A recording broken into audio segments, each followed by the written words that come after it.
You're listening to the Sex Addicts Recovery Podcast, a place for sex addicts to share their experiences of recovery, to help break the stigma, myths, and misconceptions of sex addiction. This podcast may contain topics of sexuality, sexual trauma, dysfunction, or other things that may be triggering, so listener discretion is advised.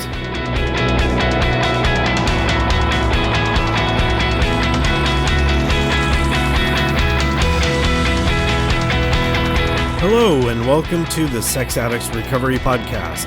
My name is Jason, I'm a sex addict, and I will be your podcast host for today. What's going on, everyone? Welcome to episode 91 of the Sex Addicts Recovery Podcast. This week, I'll be sharing a conversation that I had with my friend Sean, who has been with the noon Zoom meetings since January. I've been working with Sean as a temporary sponsor for the past few months, getting him set up with his 3 circles and working on his first step. And during one of our phone conversations, he asked if I had ever had a guest on the podcast that was a survivor of childhood sexual abuse of a specific type, which we'll get to during the recording. And yeah, I was intrigued by his story and thought he would be perfect for the podcast. In looking for a reading for this episode, I had a hard time picking out something from one of our usual books, so I picked out some information from a few outside resources, some of which I'll read toward the end of this episode. But I did find a reading from Answers in the Heart, and this is from August 28th. And it says, "A soft answer turneth away wrath." Proverbs 15:1. One of the most important things we learn in recovery is to be gentle with ourselves. Why is gentleness particularly important for a recovering sex addict? Our common experience has taught us that sex addiction can be violent. Whether we've been in a violent relationship, contemplated suicide, or been violent in other ways, sex addiction has shown how it can batter and harden us. It demeans every effort we make to feel good about ourselves. The wisdom of recovery helps us learn how to be kind to ourselves and others. In our groups, we treat each other with compassion, knowing that gentle attitudes and behavior heal the addiction's harshness and violence. To be gentle does not mean avoiding pain or being dishonest. Rather, it helps us to be strong in a way that does not damage us, but restores us. Gentleness gives us room to breathe. It creates a safe place within so we can learn to love ourselves again. And the meditation, I will be gentle with myself today.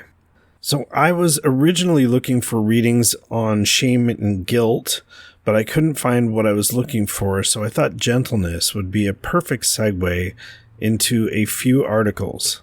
And I just wanted to put a warning here that the subject matter of the articles is pretty dark because we are talking about rape and childhood sexual abuse. And this first one comes from healthyplace.com, and the article is Guilt and Shame of Being Raped.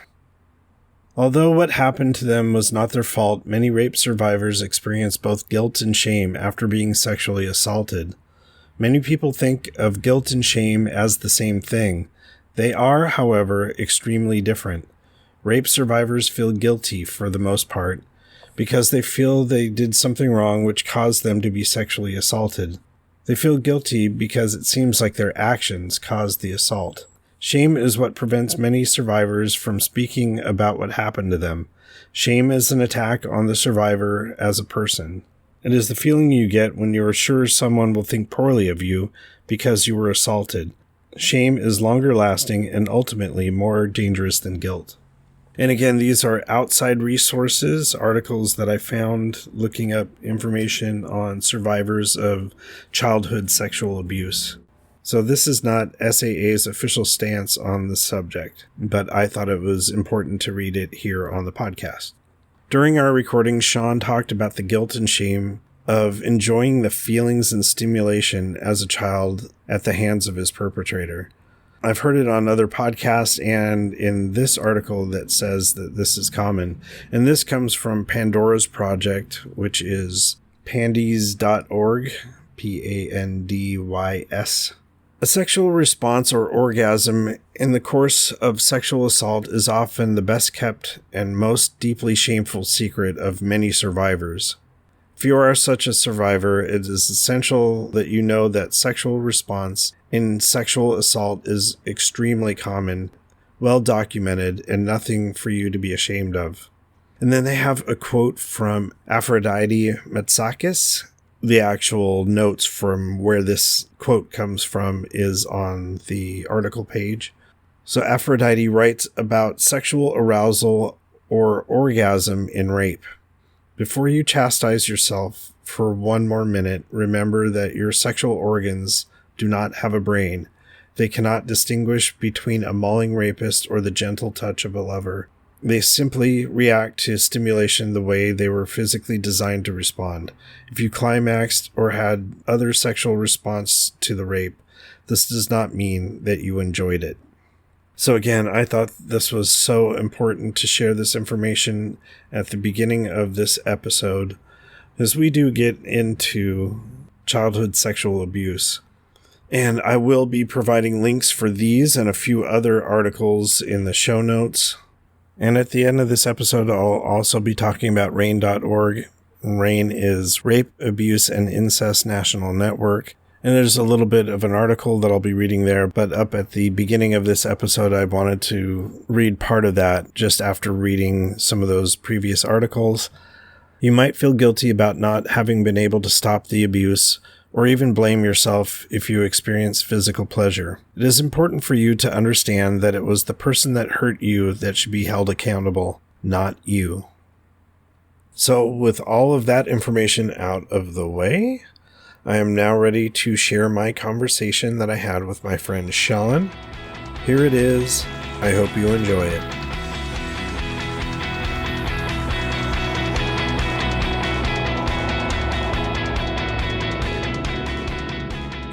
There you are. That was bizarre. Yeah. I did quit Zoom, and then I looked down, and all of a sudden I was on no network. It's like whatever happened, I got kicked off. So that was bizarre. Yeah, so I'm so sorry that the network went down. We were trying to start recording, and the network just went down. So anyway, I'm really happy to have Sean here on the podcast. Welcome, Sean. Hey, Jason, what's going on? I am so glad that we finally have gotten the chance to do this. We've been talking about it for, a month or two? Yeah, about that, I'd say, yeah. Something like that. So, yeah, you've got a unique story that I don't think we've heard on the podcast. We've had the behaviors, but not to the extent, and we'll get to that in a little bit. But, yeah, so first off, you are from the noon groups, or for you, it would be 3 p.m., so you're over on the East Coast. Yep. So first off, how do you like the meetings there? I love that meeting. I actually found the noon Zoom room. I had just in January was coming back or looking for recovery. Had been in and out of NA and different groups for quite some time. And I just started doing some research on SAA and SCA and NSA and all these things. And I had tried some different avenues and just wasn't finding anything in about a week. And just one morning jumped on the SAA website, took the little questionnaire. That's 12 questions, I think. And it says, if you answered yes to one or more of these, I think I answered yes to 9 of them. So I kind of figured, yeah, I might have a problem there. But I found the noon Zoom room, and I was searching for different meetings, and it was about 12 o'clock. It was about noon my time. And I just sent the email through the link there. It says, contact local members for passcode. And instantaneously, I got an email right back with the passcode. And I was like, okay, cool. And jumped on that meeting. And I've hit that meeting every single day since January 31st, with the exception of, I think, 3 days. Dang. Yeah, I've been to that meeting every single day. With like one day I was out to lunch or something like that. Another day I had something to do. But yeah, it's been huge part of my recovery. 100% just blessed to have found that room. Yeah, so you and I, we started working together as temporary sponsee, and going over the circles, and currently going over the first step. But I was wondering if you would be comfortable sharing different things that are in your inner, middle, and outer circle. Yeah, absolutely, absolutely. So I guess we can start with the inner circle. And so interesting when you were helping me with that, I put some things in there, and I'm glad that you guided me along that Mm-hmm. process, because I wouldn't have 93 days from inner circle today if not. So lying, which we added that little disclosure in there Yeah. without correction in 24 hours. Yeah.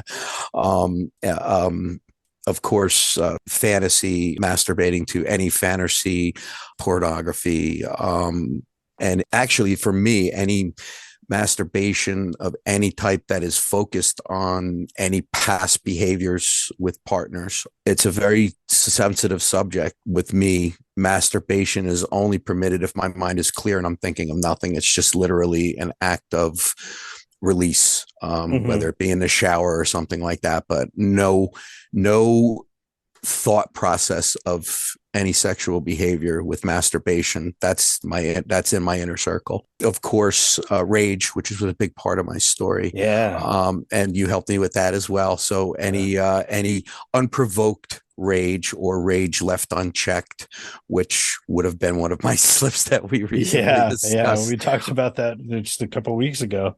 Yeah. Yeah, and you'll have to forgive me because I actually didn't bring. I brought all my paperwork with me, and one of the things Uh-huh. I didn't bring. Oh, you know what? Actually, I do have a snapshot of it anyway, but I'll continue with what I remember on there.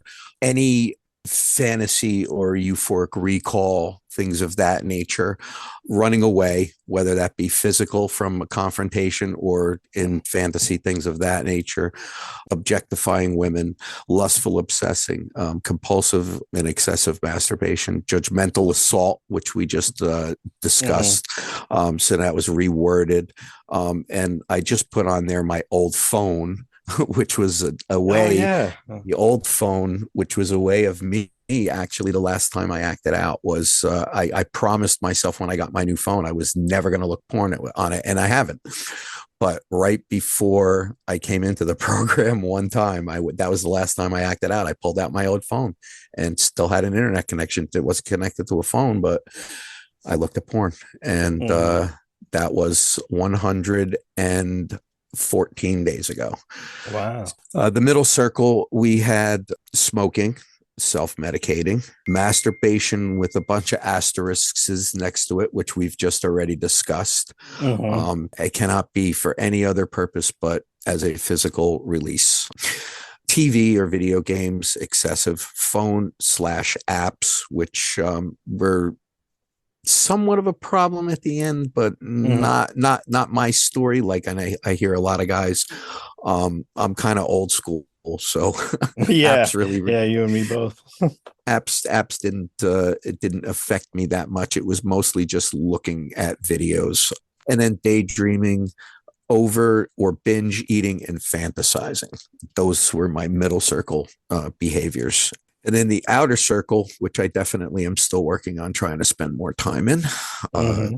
church, fellowship calls, reading, walking the dog, SAA meetings, music, cleaning my room, TV for reasonable periods, riding my motorcycle, hiking, and I put Split Rock, which is a nice wildlife reservation that I happen to be blessed to live a few miles from. Nice. Um, TV and video games, I put both for reasonable periods, body care, exercise, playing my bass, learning Irish, which was Yeah. interesting. I had a conversation with Neshe the other day, and the end of the conversation, he was laughing. He said, "Here's this guy from Jersey out speaking me in Gaelic." It was pretty comical. Fishing and boating, which will be something I will be doing for a limited time, as I do live on a lake now, but I'm going to be moving soon. So those are my outer circles things. So Yeah. That is fantastic. Thank you for sharing that. So one of the things that I noticed that we didn't mention was the distinction with drinking, and I know that you oh, I did yeah skip you that. yeah you came into the rooms of AA and NA, so I wanted to kind of segue the inner and middle circle there around the drinking issues, and then talk about the other programs before coming to SAA. Yeah. So I actually initially had either or in a middle circle. And when we finalized this, I put them down into from the middle circle into the inner circle. Currently, I am in the process of quitting everything completely. Alcohol has not been something that's been a problem for me because I just don't use it. Self medicating was one of the things that was in my middle circle, and that was in there specifically because, unfortunately, I have been using a crutch, and Mm-hmm. I do smoke weed. I want it to be in my in my inner circle in the worst way, out of my life, not not anything. I just don't want it to be there. But after speaking with a lot of people, I'm just not there yet. And I have to give myself a break with that and that alone. Yeah. That's kind of unfortunately for me. I've tried the NA way, and I was clean for 5 years at one point, and it definitely worked. But that was how I wound up here, was because I wasn't addressing the issues stemming from my childhood sexual trauma. At some point, and I hope soon, it is going to be in my inner circle, out of my life. I keep Yeah. making it in my outer circle, not at all ever, Yeah. but out of my life completely, in my inner circle. And I hope to do that soon. I've been working on it. I've been doing much better with it, but it's a process. And that was one of Yeah. the things that attracted me to this fellowship and this program, was that I can work these steps and still take it easy on myself at the same time. And I know what I have to do. There's no question. Mm-hmm. It has to go, but I'm just not there yet. Yeah. Yeah. Yeah. Sugar for me is one of the crutches that I lean on. So I know that I need to cut down on my sugar intake, but that's I still give myself a break with the ice cream and cookies Yeah. at night. So Yeah, chocolate is definitely another one of my crutches. I've done a lot yeah. better with that. In fact, we one of the topics at the meeting the other day, we were discussing self-care and taking care of ourselves, and Mm. I actually in the process lost 90 pounds. Dang. Yep, I was at 265 pounds, and I now weigh actually 175. So Shit.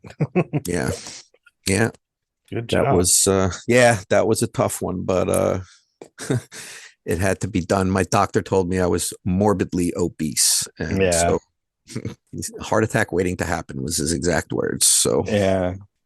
that was enough to Yeah. motivate me. So So when you were working on your first step, I do want to talk about your childhood sexual trauma, and that was kind of be the main focus of this episode. Did you rediscover it while working on the first step, or was this kind of a well-known thing for you that has been a problem that you've been avoiding for a long time? well, that's interesting the way that you brought that up. It was literally um, I came to the epiphany sometime at the beginning of this year that I was considering going back to NA, and I realized that I could stay clean for the rest of my life. I could stay clean and sober every single day for the rest of my life. But if I don't address this issue, I'm never going to get better. And Mm-hmm. that's what brought me here to SAA. So this is something that I've struggled with my entire life. Yeah. I had very little counseling on this when I was a teenager, because I was forced into it because of my violent behavior. It was brought up.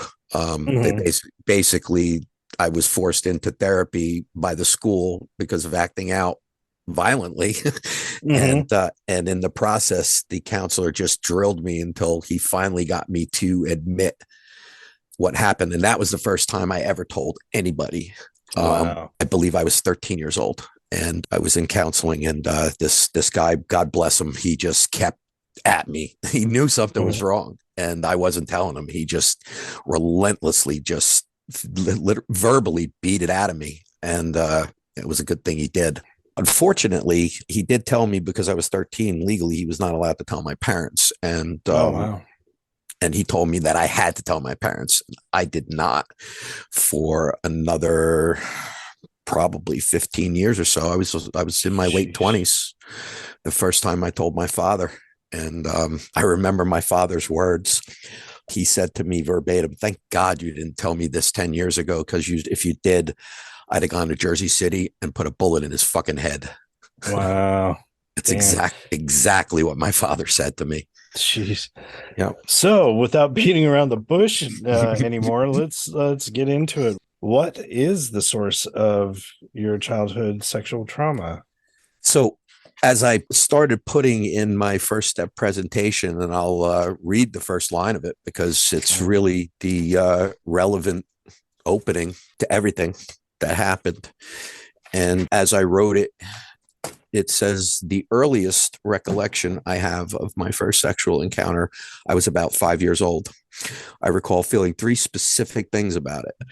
Number one, it felt good and bad at the same time. Number two, I liked it a lot. And number three, it felt familiar," which leads me to believe, and then I put in parentheses, "no," that it had happened before, yet I still have this recollection memory to this very day. So yeah, I grew up in an Irish Catholic family, went to Catholic church, Catholic school, and did all the Catholic things, first communion, confirmation, and becoming an altar boy. And the priest who was in charge of the altar boys was a pedophile. And he gained my parents' trust in the process and convinced them to allow me to spend time with him alone.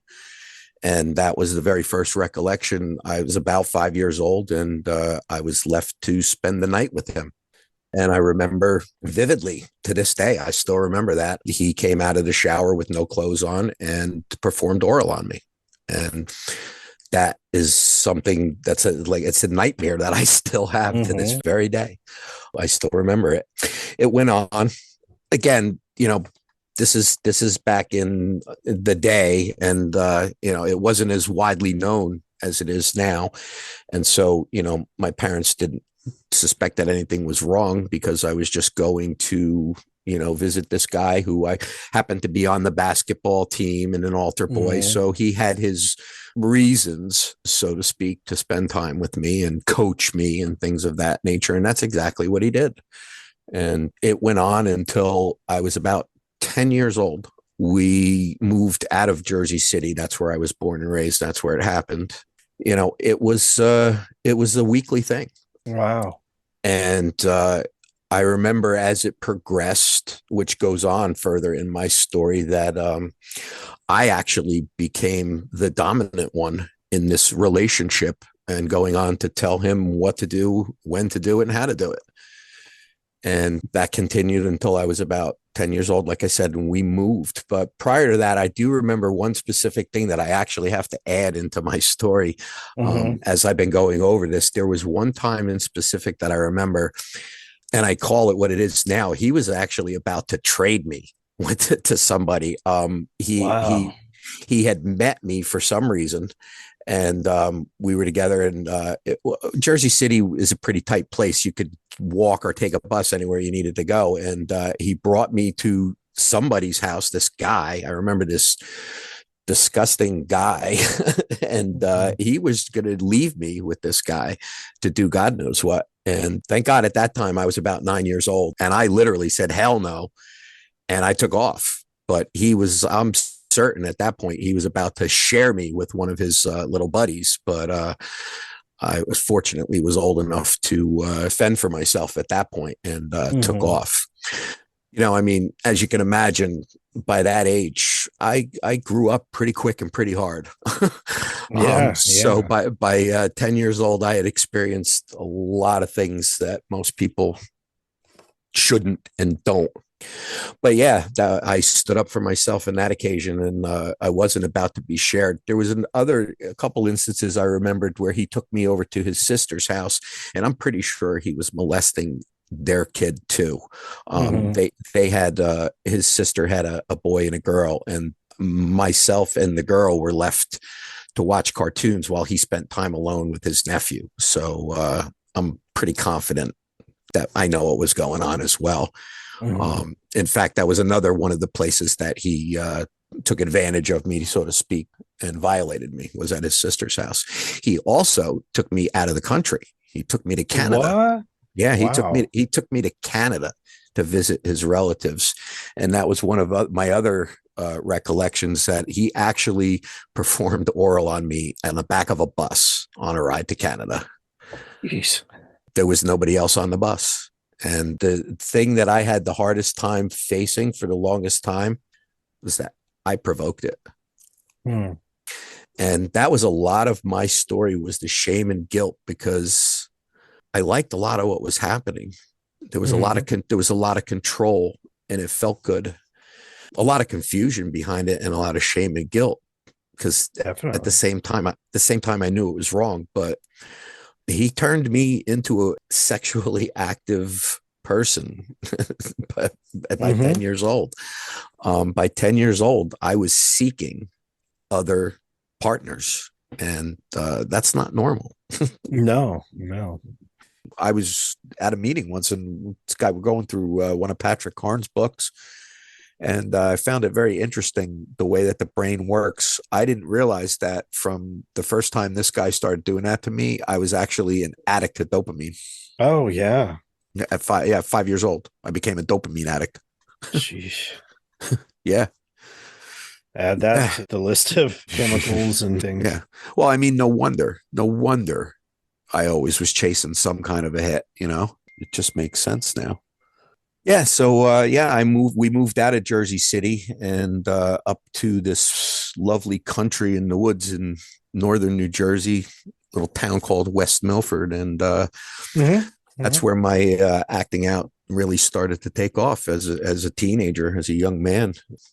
But I know the focus is supposed to be on the whole scandal, so I don't know if we want Yeah. to jump ahead that Yeah. Yeah. quickly Let's yet. do that. Yeah. So Just because we often hear about clergy members molesting kids, but this was the case, pretty much, right? yeah, oh yeah, yeah, that's where it all started. I mean, uh, like I said, I remember my parents obviously didn't have any idea. And I'm sure that's the case widespread, because these people were given, carte blanche to just go do what they wanted. They were trusted members of the community. They're supposed to be, spiritual leaders. For me, that was a sore spot for the longest time. You know, while I don't go to the Catholic Church today, Hmm. as a result of this, there was a long period of my life that there was no possibility that I was ever going to have a relationship with God, let alone go to church or anything like that. Hmm. Hmm. That's where it all started. And through the process, I've come to learn that obviously it's usually not the case that I was singled out, and I wasn't told exactly how many other people came forward, but when it did come up, it was told to me that I was not the only victim that he Hmm. had. So I did pursue this on a legal case, on a legal standpoint. I, like a lot of people did, and I went forward and I got a lawyer and I sued. You know, that's funny because we were talking about that earlier before we started this. There was an article Yeah. Yeah. that I got that was posted in in USA Today, actually. Hmm. And it was from January or February of last year, and it goes on to talk about $40 million to 348 alleged victims. That's just from one diocese in New Jersey. Wow. So you can imagine how widespread it is. And I know there's been movies and stuff about it as well, and it's coming to the surface a lot more. The whole point for me, why I really wanted to talk about this, was I know for myself, as I mentioned before, I only talked about it for the first time when I was 13, because I was kind of forced into it. Hmm. Eventually, when I was a young adult, in my late 20s, I guess, I told my father about it, but I was never able to talk about it openly, like, on a podcast, let alone on a podcast for Yeah. anybody to listen to. But the whole point and the part of that process was, I know that there's other people out there like myself that are affected by this. And speaking of which, I'm pretty confident that my older brother is also a victim of the same person. Oh, I'm wow. sure he was left alone. He still to this day will not admit it. My brother also tried to end his own life a couple decades ago, and he put Wow. a bullet in his own head, and he survived. Um, Wow. he stutters every once in a while when he speaks, but he insisted that he was drinking, he was scratching his head, and the gun went off accidentally. Unfortunately, the police report indicates that there were two shots fired. Mm. So that's not likely the case. Yeah. That it Yeah. was an accident. Yeah, he's pretty much a walking miracle. They removed a large portion of his brain, fortunately for him, where he shot himself. It's part of that brain that we don't use, Hmm. which in his case saved his life. And I think he still suffers to this day in silence, but there's nothing I can do. Yeah. Just like we talk about with another addict, we can want our friends and people that we meet in the program to get better as my, our family members, anybody suffering with this disease, but they have to work their own program. And Yeah. there's Exactly. nothing we can do other than live by example, which I try to do. But unfortunately, I just think my brother's one of the lost people. But I figured if this podcast gives the courage of one person, because it took me hearing somebody else in a meeting, believe it or not, it was in an NA meeting. Somebody came Hmm. forward and said that this happened to them as well. And that was the first time I was able to actually openly talk about it, was by listening to somebody else in person share that same secret. And it was life changing for me. um, Hmm. it started this process, which I'm fairly new to. I'm only 94 days from my inner circle, but I only started going to meetings 84 days ago. Yeah. I white knuckled it for 10 days. So I'm only 84 days into SAA and, able to talk about this openly. It's like a huge weight lifted off my shoulders. And if one person hears this and has the courage to finally let go of the shame and the guilt and realize that it wasn't their fault, and that Yeah. they had Yeah. nothing to do with it, and they were able to talk about it and lift that burden and free themselves and start the healing process, then well worth the time. Yeah, definitely. And you had mentioned that because this happened in the Catholic Church, that did damage your going to the church. How did you rediscover religion and getting back into a church? That's a great question. I guess it really boils down to, after spending all of my life trying to play God and miserably failing time after time. My father was a very spiritual person. He studied the Bible for decades. Hmm. And, after the disclosure, we didn't really talk much about what happened. But when we did talk about anything, it was more of, I guess, his guidance that, this really had nothing to do with God. It had to do with people, Hmm. and some really horrible, horrible people that really tried to sweep this under the rug rather than admit it and own up to it and try to Hmm. help people. And so, after many conversations and just a lot of praying, well, actually, there was an epiphany that had happened to me as a result of my behaviors and my acting out. I was facing some serious legal consequences, and I got an attorney, and basically we had gotten to the end of any negotiations. It had dragged out for quite a while. And my attorney said, all right, so we've got two options here. You either take their offer, which was I was going to go to jail for a year, or we go to trial. And I had exasperated pretty much all of my funds. So money for a trial really wasn't an option. Hmm. And going to jail wasn't an option in my mind. And he basically said, well, I really got two suggestions for you: pray and pray. And I did that.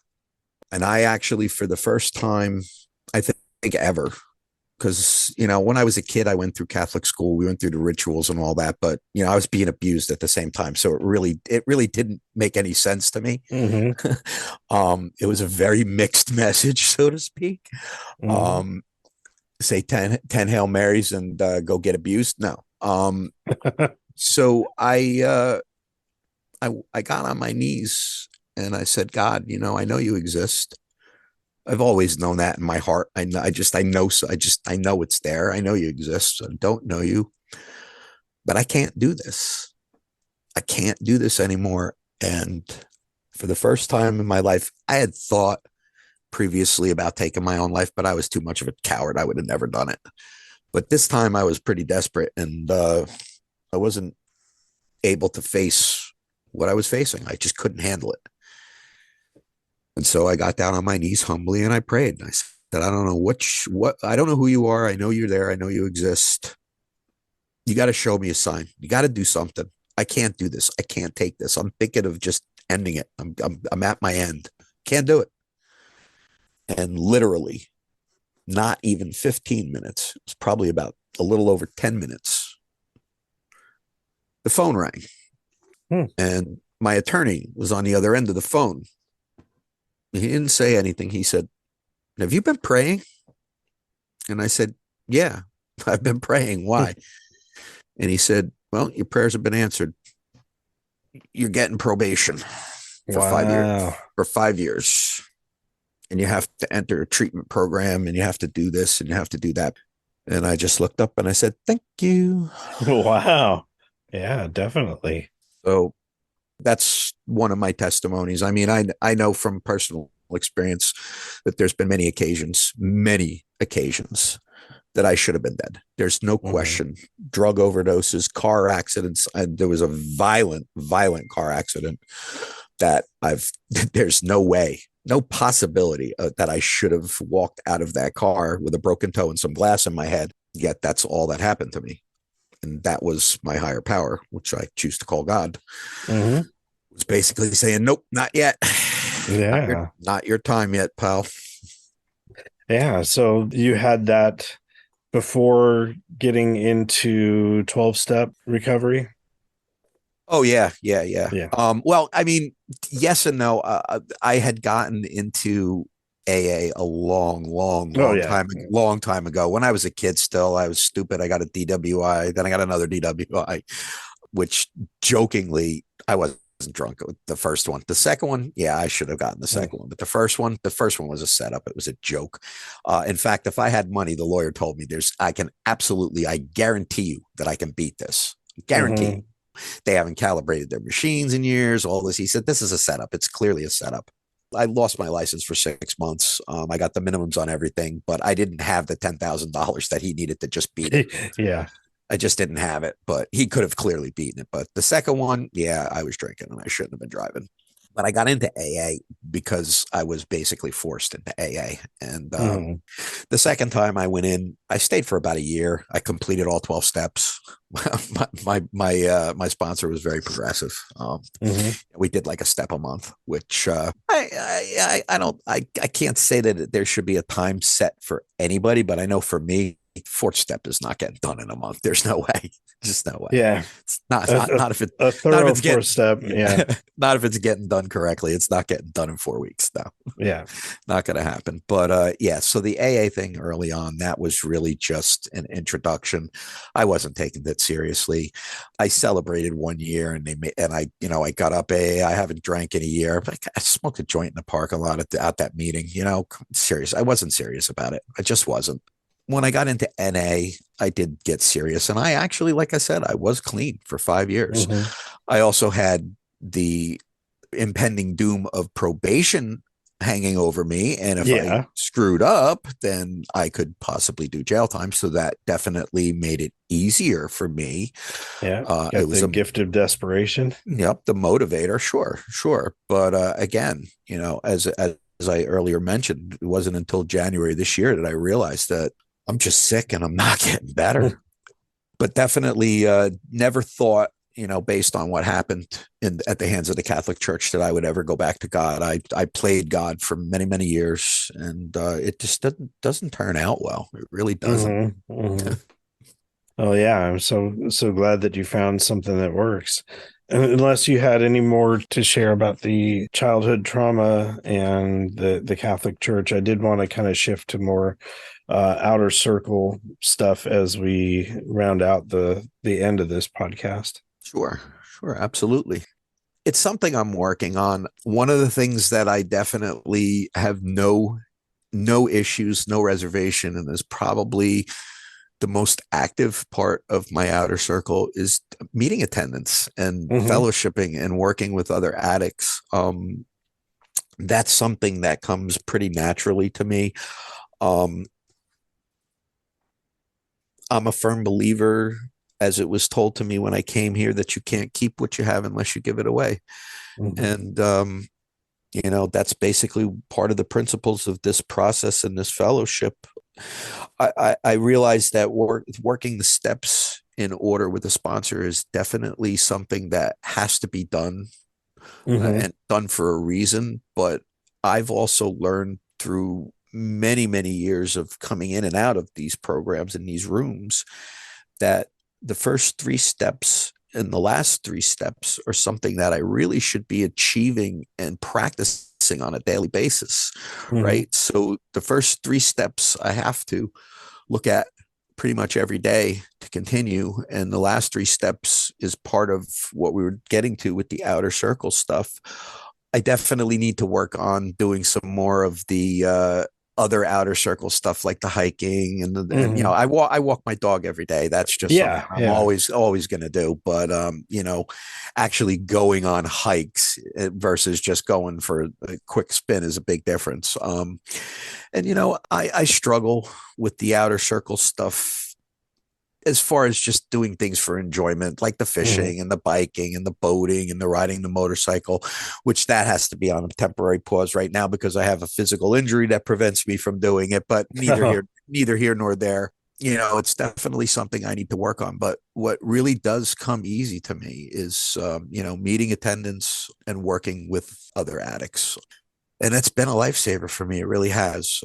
It's stated in the promises that self-seeking will slip away, and we'll start to care about other people, Mm-hmm. more than ourselves. And I think for me, that's pretty much what my higher power stands for. It's all about service. It's all about serving others, not being self-centered. Being a part of this program and this process, that part comes easy to me. Yeah, I got to work on some of the other stuff. What about playing bass?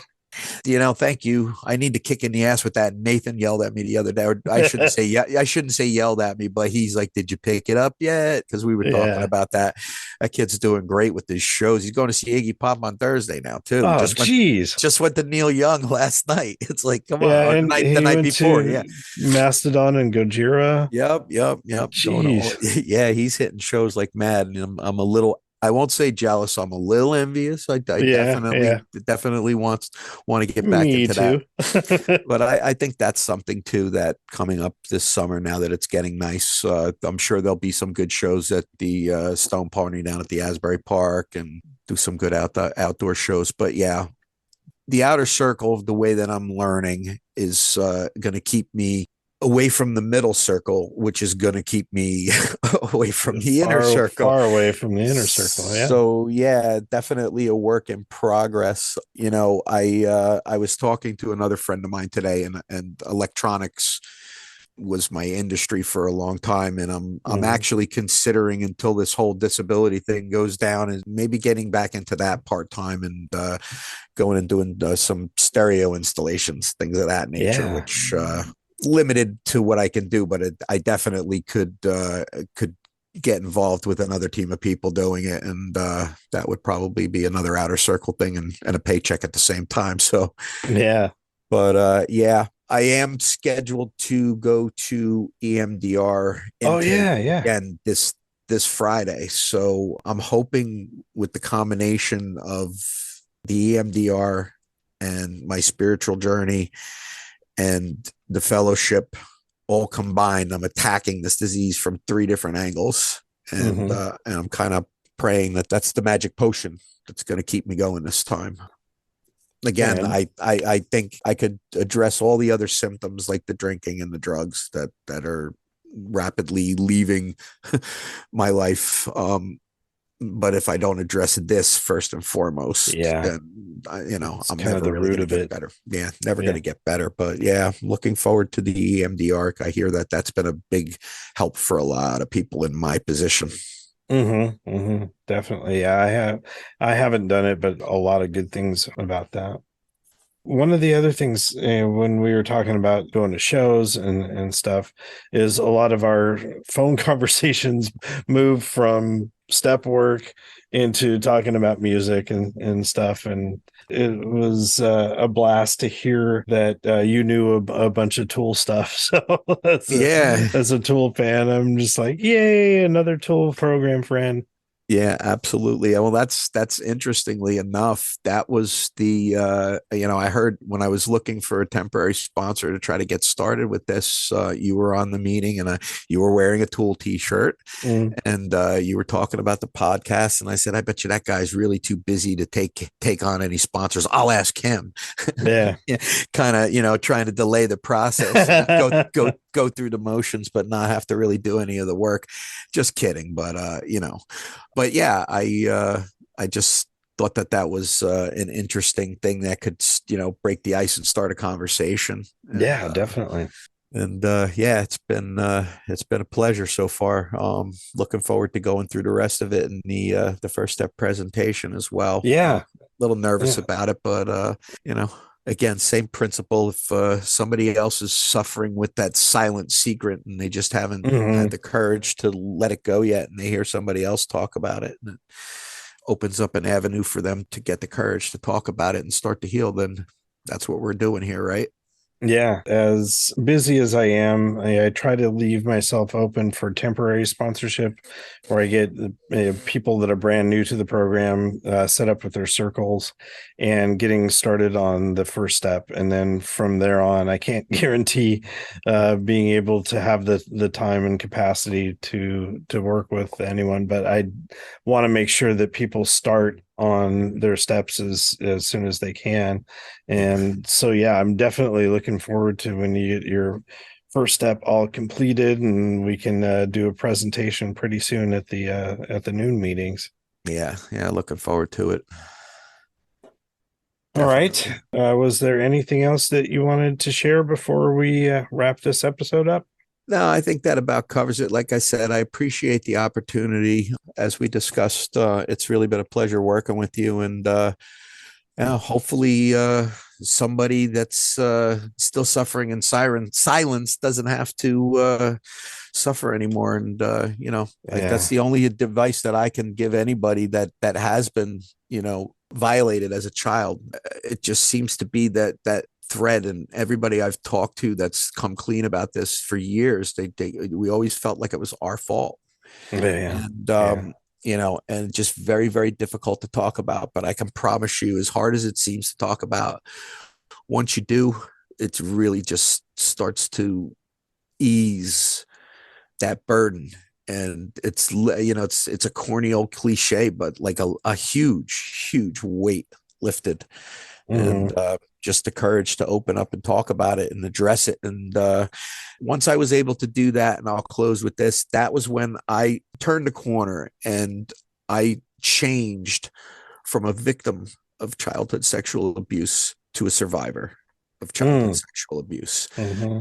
And that's how I look at it now. Is I'm no longer a victim. I'm a survivor, and just can get better from here. Yeah, and hopefully by working the rest of the steps that you find some healing around these very difficult issues. That's what I'm praying for. Yeah. Well, I thank you so much for joining me on this episode, and I will be definitely seeing you tomorrow on the noon meeting. Sounds good, man. Have a great night. All right, you too. Thanks, Sean. Thanks, Jason. Many thanks to Sean for sharing his story here on the podcast. After reading more information from articles I found, I'll be sharing a few more clips from the Retreat Talent Show and some music shared from a program friend, as well as reading a few emails. So back to the info. In our conversation, Sean mentioned that he was going to be starting EMDR, and since we didn't explain it during the recording, EMDR therapy, or eye movement desensitization and reprocessing, is a mental health treatment technique. This method involves moving your eyes in a specific way while you process traumatic memories. EMDR's goal is to help you heal from trauma or other distressing life experiences. So I am wishing Sean some luck on his EMDR therapy. And in thinking about the next few articles, I also wanted to mention that childhood sexual abuse is often abbreviated as CSA. So if you're looking for information, you can abbreviate it as CSA. As always, RAIN is a great place to go to. RAIN is Rape, Abuse, and Incest National Network at rain.org. There's an article called What Are the Effects of Child Sexual Abuse for Adults? If you experience sexual abuse as a child, you may encounter a range of short and long-term effects that many survivors face.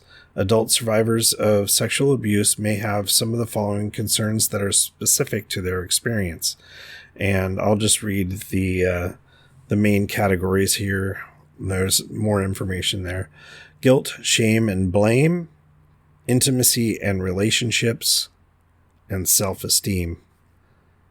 And again, I'll be leaving that link in the show notes. I also found another article on victimsofcrime.org, and this one is called The Effects of Childhood Sexual Abuse on Victims. And the part that I wanted to read here: for victims, the effect of childhood sexual abuse can be devastating. Victims feel significant distress and display a wide range of psychological symptoms, both short and long term. They may feel powerless, ashamed, and distrustful of others. The abuse may disrupt victims' development and increase the likelihood that they will experience other sexual assaults in the future. And the one thing I really liked about this website is it has a quick button called a safety exit, where if you're reading an article and someone walks into the room that you don't want to see, you can hit this safety exit and it takes you to like a random weather page or something like that. That is a quick escape.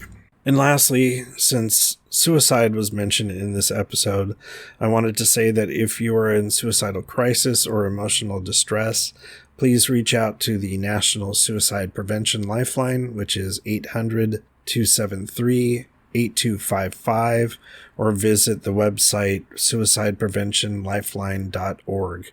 And again, that link will be in the show notes.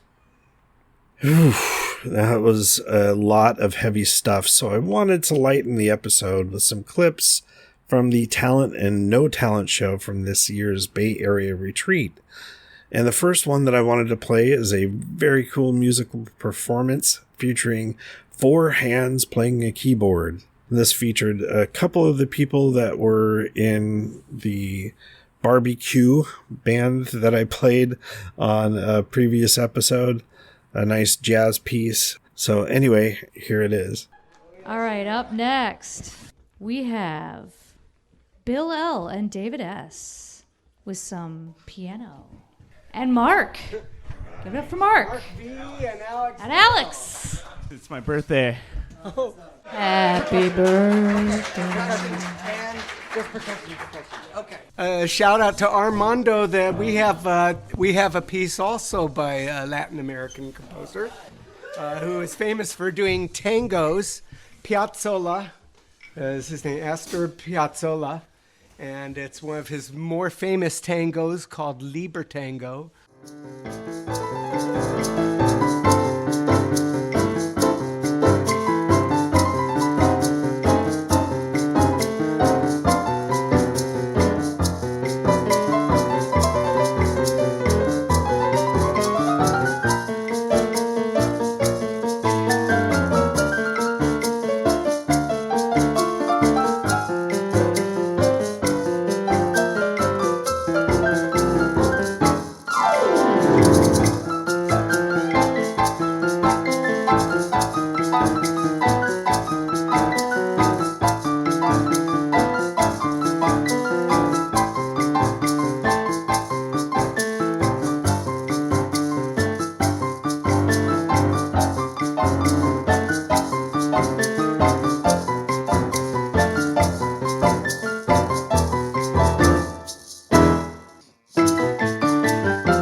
so awesome. And it was so cool to watch two guys sitting there at the keyboard playing at the same time. And I also wanted to play a clip from the self-proclaimed no talent portion of the evening with a surprise performance from my friend Bill, who was reading lyrics from a song, and I'll let him do the intro. All right, coming up next, we have Bill R. All right, Bill. Let's go, Bill. Give it up for Bill.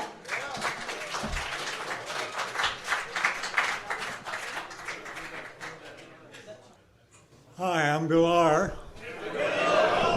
And I'm a sex addict. And you have officially reached the no talent portion of.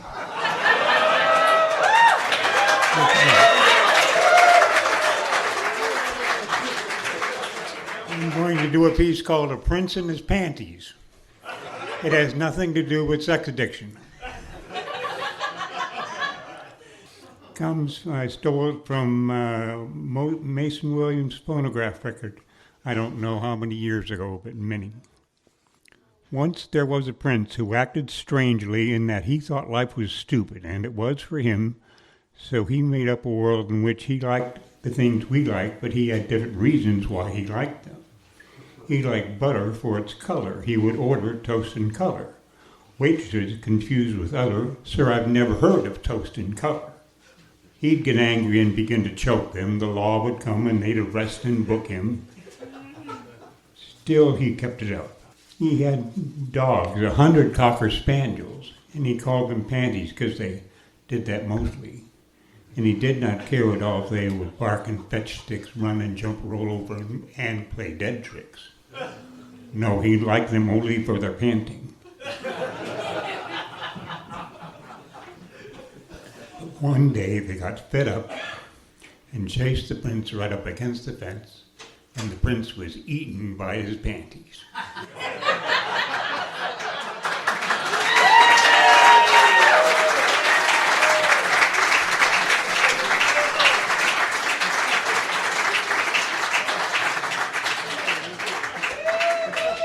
Thank you so much, Bill. That was truly amazing. I'm going to think that every time I see a Cocker Spaniel now is that they're called panties. So, thank you for that. I love that. I'm so grateful for Bill for sharing his talent or no talent with us. So moving on, I wanted to get to an email that I got from my friend Luke, who had shared a few music links. And it says, "Hey Jason, thanks as always for the music on the podcast. If nothing else, you introduced me to Heilung, which is priceless." And Luke and I went to the Heilung ritual in San Francisco last September. Since you asked, I wanted to share a few songs that have been important to me in my recovery and spiritual journey. Tom Waits, "Come On Up to the House." Tom is in recovery, and the internet tells me he's been sober for 30 plus years. The song definitely rings of the 12 steps and alternates between the problem and the solution. Come on up to the house, finding your higher power. There's nothing in the world that you can do. You gotta come on up to the house. And you've been whipped by the forces that are inside you. Gotta come on up to the house. Well, you're high on top of your mountain of woe. Gotta come on up to the house.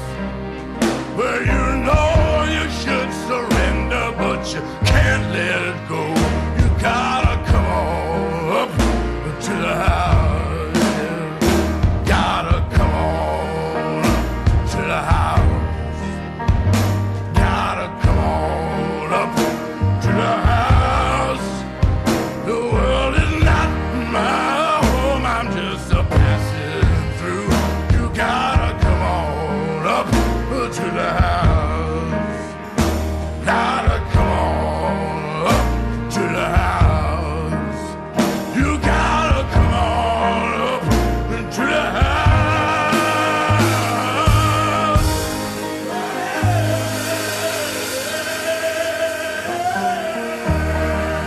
I love Tom Waits. I love his voice.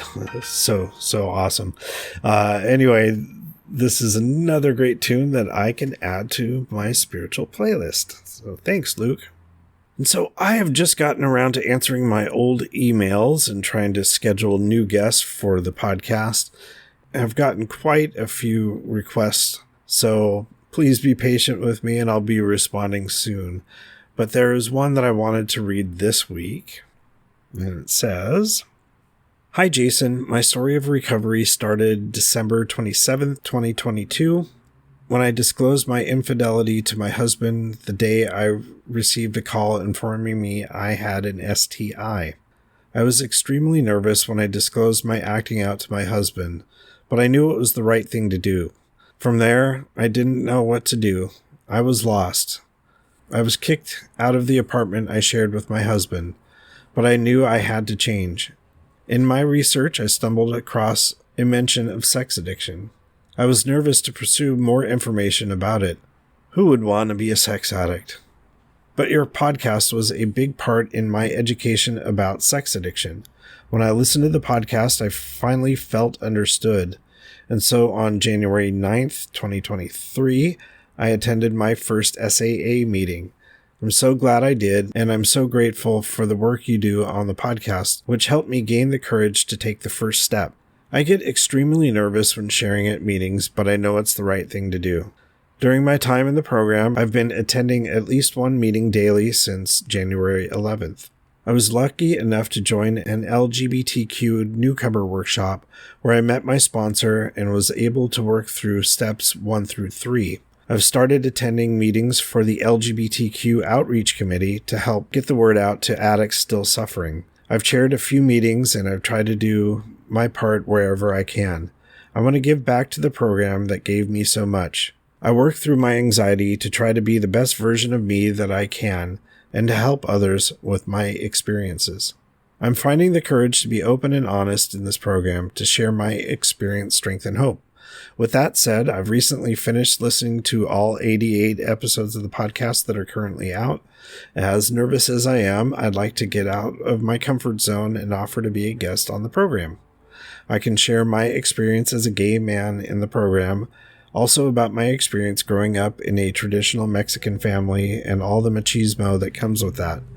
More importantly, I would like to share the hope that I've found in the program, the sense, love, support, and community that I've never felt before. And it is signed, Thank You, A. I'm keeping his name anonymous for the time being. So, yes, I would love to have you on the podcast. And like I mentioned, I'll be reaching out to those who've contacted me and scheduling some new recordings soon. And so with that, I'm going to close out this episode. If you wish to be a guest or a part of a panel discussion, or just have general SAA questions, you can email me at jason@sexaddictsrecoverypod.com. And if you wish to leave feedback to be read on the podcast, you can reach us at feedback@sexaddictsrecoverypod.com. Thank you so much for tuning in to this episode. And as always, keep coming back. The views and opinions contained in the Sex Addicts Recovery Podcast are those of the participants and do not necessarily reflect those of the Bay Area Intergroup or the ISO of SAA.